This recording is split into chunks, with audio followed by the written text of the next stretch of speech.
2016 wasn't exactly the best year for movies. Sure, we had some amazing releases and Disney will be delighted that they made all of the dollars, but way too many blockbusters ended up being turkeys. Luckily, there's absolutely no way 2017 can go the same way, right? Right? It's a goddamn stacked year with Marvel Studios releasing 3 movies, DC having 2, and The Rock having 4 because he never sleeps. And while there are lots of remakes and sequels as per usual, there's lots of reasons to be excited for a massive year of popcorn eating. I'm Adam from WhatCulture.com, and here are 25 movies that will kick ass in 2017.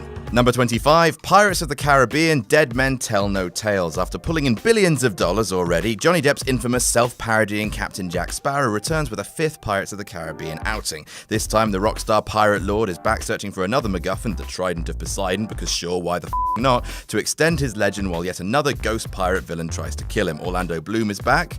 Hooray? No, hooray, yeah, sure, why not? Depp's swaggering performance will hopefully make everyone forget about the Lone Ranger, and it will no doubt make a lot of money again. Number 24, John Wick Chapter 2. Just when he thought he was out, they pull him back in, and after breaking out of retirement to avenge his murdered puppy, the film is so much better than it sounds. Erstwhile assassin John Wick will return to killing again for a bigger, more brutal sequel with hopefully no dog murders. Let's just hope it doesn't go all Taken 2. Number 23, Kingsman: The Golden Circle. The first Kingsman was different enough and fresh enough to make lots of money and offer something new even in a heavily saturated comic book movie marketplace. It was outrageous and had the best scene to ever take place in a church. You know the one I mean. This time the Kingsman agents head to America to help out their Yankee counterparts against Julianne Moore, the most evil woman in the world. Number 22, The Snowman. After the adaptation of Headhunters was critically acclaimed and became Denmark's highest grossing film ever, it's surprising that it's taken this long for more of Joe Nesbo's work to be turned out for the big screen. His work is violent, dark, and has that charming Scandinavian emotional deadness that seems all the rage these days on TV. And now arguably his most famous work, The Snowman, is headed to cinemas with Let the Right One In director Thomas Alfredson and Michael Fassbender teaming up. That's a dream team. Number 21, Valerian and the City of a Thousand Planets. Luc Besson may not be to everyone's taste, but The Fifth Element was incredible and so was Leon, so fight me. Hopefully Valerian, which looks as bonkers as it is beautiful, will follow the same track. The first trailer was brilliant, and it definitely looks like a cross between Avatar, The Fifth Element, and an intangible sci-fi spirit that Wachowski seem to have been unable to deliver on for some years. Number 20, Ghost in the Shell. Can't be asked to go into the controversy, but regardless of it, the live-action adaptation of Ghost in the Shell is a big deal. Scarlett Johansson is a big deal, and the original anime was a big deal. The story is the stuff of sci-fi dreams having already ascended into anime legendary status.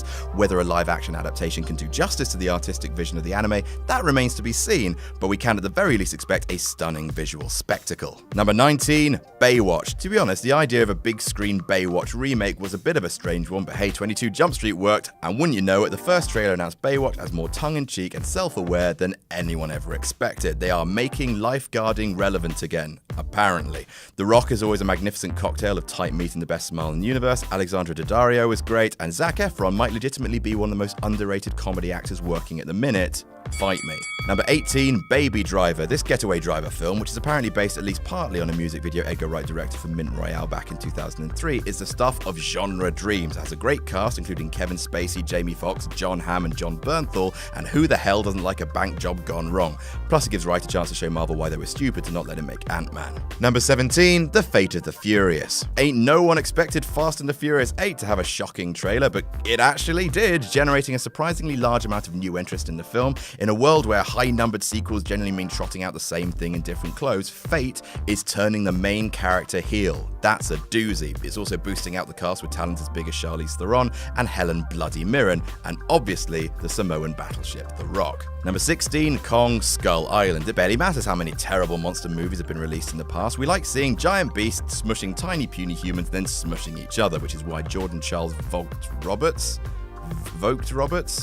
70s set reboot of the giant ape franchise with its stunningly talented cast and a Kong-size effects budget is so exciting. This time, the big monkey will face off against Tom Hiddleston, Samuel L. Jackson, John Goodman, Brie Larson, and John C. Reilly. That is an astonishing cast for what is a monkey movie. Number 15, The Dark Tower. It's something of a shame that Ron Howard, who was attached to this adaptation of King's sprawling saga from 2010 to 2015, wasn't able to take the project through to completion, but we at least get to see Idris Elba and Matthew McConaughey in the film's key roles. Plus, with Game of Thrones opening all new fantasy fans to the genre, this is arguably the best possible time for this arcane western adaptation to finally make it to screen. Number 14, War for the Planet of the Apes. Here it comes, the main event, the rebooted Apes franchise that's been built ever since humanity massively overreached and made smart monkeys that could ride horses, wear trousers, and talk a bit. War will see Caesar and his apes in an all-out, well, war with the human survivors led by a fearsome colonel played by Woody Harrelson. Spoiler alert, I think the apes are going to win. Number 13, T2 Trainspotting. After years of rumours, Danny Boyle has finally gone back to take up the story of Renton & Co. with Ewan McGregor, Johnny Lee Miller, Ewan Bremner and Robert Carlyle all making their return. There's definitely a story to tell there, and the trailer has already proved how welcome the return feels, even as lots of belated sequels have disappointed. In 2017, We Choose Life again. Number 12, Coco. Pixar don't make bad films that aren't about cars and planes, and this story looks fantastic. It's about a 12-year-old boy who travels accidentally to the land of the dead, seeks his lost musical hero, and has to return to the land of the living before time runs out while seeking his family's blessing to play music. Expect excellent storytelling, charming visuals, and, well, the focus on death means it will no doubt break our hearts. Number 11, the Lego Batman movie. Lego Batman is the inevitable spin-off of the superlative Lego movie and promises to be the funniest movie since The Dark Knight Rises, also exploring some personal deep issues like loneliness and family. If it's even half as good as the Lego movie, it'll be f***ing brilliant as Batman comes to terms with his responsibilities looking after orphan boy Robin, played by Michael Cera, in the most perfect casting ever. Number 10, Logan. It might not be the pure adaptation of Old Man Logan that fans will have wanted. One day I will get to see a Venom T-Rex. One day. But Logan looks like a hell of a sign-off point for Hugh Jackman's take on Wolverine. It sees Logan and Patrick Stewart's Professor X on a deeply personal mission, both of atonement and to save the mutant world, it seems. That's also R-rated, so we'll 100% see some hearts getting ripped out. Fatality.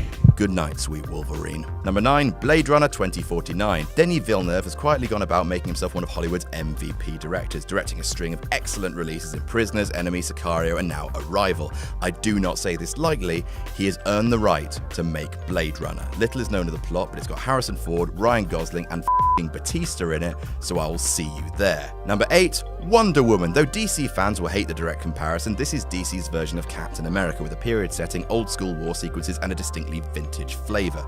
The trailer suggests Patty Jenkins has made a gorgeous film that is far more bright and colourful than the other DC EU films, and it's very, very exciting to see a character like Wonder Woman finally make it on the big screen in a solo endeavour. Come on, DC, after Man of Steel and Dawn of Justice, third time has to be the charm. Number 7, Alien Covenant. Finally, we might get some answers to the many, many questions left by Prometheus. Questions like, when do we get a good Alien movie? Ridley Scott's magnificent The Martian suggests there's still a lot of life in the old dog yet, and the promise of a more all-out horror approach to the Covenant is a very welcome sight. Also, that trailer is the tits. Number 6, Justice League. The first full ensemble for DC's universe is coming, boys and girls, and you know what? It could be good. It might not be, it's got Zack Snyder involved, but it could be good. He's directed at least one good film. It could happen. Ezra Miller's Flash had added some Spider-Man style snark, and against all expectations, Aquaman actually looks like the biggest badass in the entire franchise already. Number 5, Thor Ragnarok. Marvel are as brave as they are stubborn, and despite the Dark World not being the absolute best, we got a third Thor to look forward to, and that's quite hard to say, with a hell of a story, massive stakes, and a simply stunning cast. As if adding the Hulk and Doctor Strange weren't enough, Ragnarok also has Jeff Goldblum, Tessa Thompson, Kate Blanchett, and Carl Urban all incoming as new characters. Number 4, Spider-Man Homecoming. As if you needed reminding, the friendly neighborhood Spider-Man is returning to the big screen. After debuting in Civil War and almost single-handedly making off with the movie, Tom Holland's Peter Parker will return for his first solo foray into the MCU, and Marvel are going big on him. This high school set, John Hughes channeling delight, has Michael Keaton as the villain, Tony Stark as a supporting character, and a world of expectations on its shoulders. Number 3, Guardians of the Galaxy Volume 2. 4 Marvel property movies in a single year. Could be great, could burst the bubble. Who knows? Having knocked the first movie out of the park, James Gunn returns with the same team of heroes, albeit with Groot reimagined as this year's most toyetic character, Baby Groot, some new team members, and entirely new villains. Expect great music, great humour, and a planet played by Kurt Russell. Number 2, Dunkirk. For some people, the biggest draw of Dunkirk is that it's One Direction's mop-haired, premature Mick Jagger reincarnation Harry Styles' acting debut, and you know what? Sod it. If it gets more kids watching films about history, good. But also, more importantly, it's Christopher Nolan's next movie. It's going to be massive, authentic, and emotionally devastating, and just looking at the trailer, it's hard not to think that Nolan wasn't made for war films. Add to that a great cast of Cillian Murphy, Mark Rylance, Tom Hardy, and Kenneth Branagh, and you've got a lot of reasons to be excited. And number 1, Star Wars Episode 8. How could it be anything else? Having seen its predecessor make an almost vulgar amount of money, the second in the modern trilogy is an assured financial hit. It's also an opportunity to start peeling back more layers of the new cast members, see what Luke's been up to on that rock, probably a lot of baking, and start telling some new stories. To be honest, Disney could troll the entire world by making a shot-for-shot remake of the Christmas special, and we'd still all go see it. And that's our list. Did we miss any out? I mean, did we? It's 25. This was long. Let us know in the comments, and don't forget to like, share, and subscribe. You can follow me on Twitter here. I'm Adam from WhatCulture.com, and I'll see you soon.